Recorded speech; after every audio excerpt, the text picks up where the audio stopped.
Hi, Sheldon. Can you be any more specific about Dean and Austin? Were they not feeling well, or maybe a possible exposure, or what might be happening there?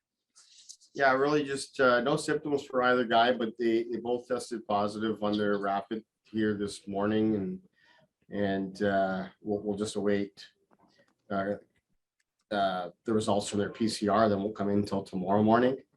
There have been some instances where those rapid positives have been false, so that's why at this point it was just precautionary that they were removed for today, and we'll await confirmation in the morning.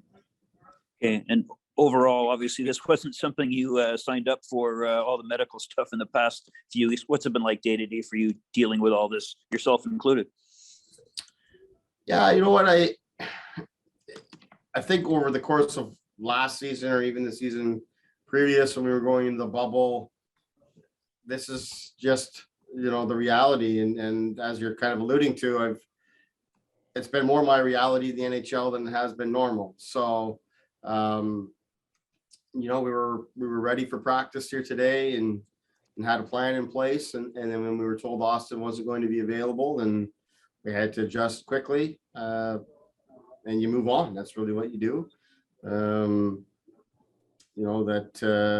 Obviously we're wanting our guys to remain healthy and remain safe and all of that. And we've been fortunate to this point that anybody who has been positive has gotten through it with relatively mild symptoms. And, we saw the other night that our guys have recovered well. Muzzin seems to be on his way back. Liljegren had a good day here today. So we just have to go with it here for now. But I think it's just become part of our reality that we have to deal with. Thank you. Next up, we'll go to Luke Fox with Sportsnet. Go ahead, Luke. Hi, Sheldon. Having to make that adjustment quickly, can you explain why you wanted to try John back with Mitch and why Alex Kerfoot in the middle on the second line there? Well, as I said, we did adjust quickly. I didn't give it a great deal of thought. Really just kind of defaulted to some of the things that we had done last season when we played without Austin, and liked some of those looks and how it went for us, and liked that it, bringing Kerfoot back into the middle, keeps Camp and Spezza solid in their spots, and just like the way that the lines shake out. But we'll continue to look at it as we wait confirmation on Austin's status. We may make some adjustments for tomorrow or later in the week, but obviously Kerfoot has shown the ability to play center and do a good job for us throughout the season. It keeps him and Willie together, and I think those guys have done a good job. But we'll look at it, because I have liked how John has done with those two guys as well. So we just have to try to do what's best for us, first of all, to prepare to play against Edmonton. And I'm curious, the conversations you guys might be having, you and Steve, on your goaltending, just very unique in that Jack's playing so well, but Peter's kind of been unable to get on any sort of role in terms of games played. So what's the strategy for this month and trying to balance those two guys? Yeah, we're just going to take it a day at a time here, but obviously there's a couple things. We of course were very conscious of Jack's workload that he had through the season, and we were doing our best to monitor that and manage it well with his practice time and things of that nature, which we've continued to do here, even coming back from the break. But the break has been significant for Jack. It's quite rare or unheard of for a goalie to get that opportunity to rest and recover. And it wasn't all vacation for him, because he's dealing with COVID and then he's having to find his way back and all of that. But certainly has reduced the workload for him here over the last few weeks.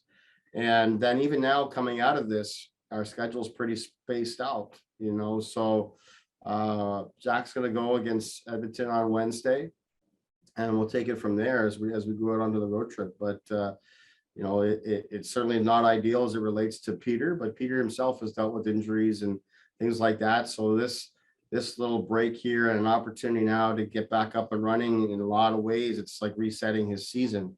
So we're hoping that he can remain healthy and over time, our schedule is going to get quite busy, and we're going to need both guys to be playing a lot. And we think we'll get to that point. But for right now, we think there's opportunity here for Jack to just run with it. Next up, we'll go to David Alter with the hockey news. Go ahead, David. Hey, Sheldon, you mentioned after the game on Saturday, it was a bit of an odd game as was expected. Both teams hadn't played in a while. What did the tape tell you that could kind of give the team some sort of things to work on and improve for the next game? Well, watching the tape back, it looked a lot like what it felt like, watching it live in the building. It really amounted to be honest, is a lot like a preseason game, frankly. Two teams that hadn't played in a long time, Ottawa dealing with significant COVID issues and missing a good chunk of their team. No fans, like all these things that were thrown into it. Didn't feel like two teams that are 30 games into the season and rolling. So that was to be expected. That's why it's hard to take too much from that game, other than just pointing us in the direction that maybe we need to continue to work out here over these next couple days, including today's practice, to get ourselves ready to continue to progress, to be rolling and firing on all cylinders like we felt we were prior to the break. But like I said, a lot of things were as expected, in terms of not necessarily being in sync in any real area of our game, but of course, happy the way that it worked out for us. And last one here, we'll go to Mark Zielinski with the Toronto Star. Go ahead, Mark.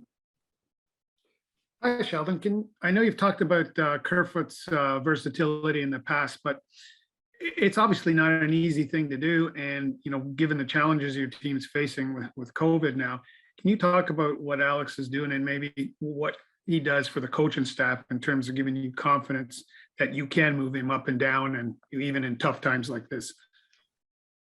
It's so valuable for us, to have a player like that, and then whether you look at Cap or Kasha, or you look at Mikheyev and Engvall, these guys, they serve a lot of purposes for us, and even all the way down through. Richie's moved up and down the lineup.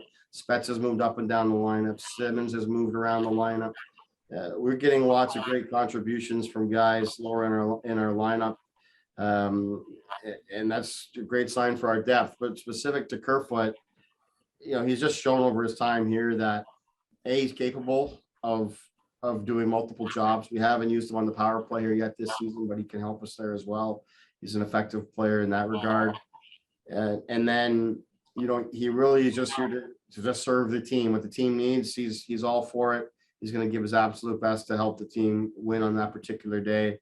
And those players are extremely important to have. And we've got a great level of respect for the way Kerf has handled that.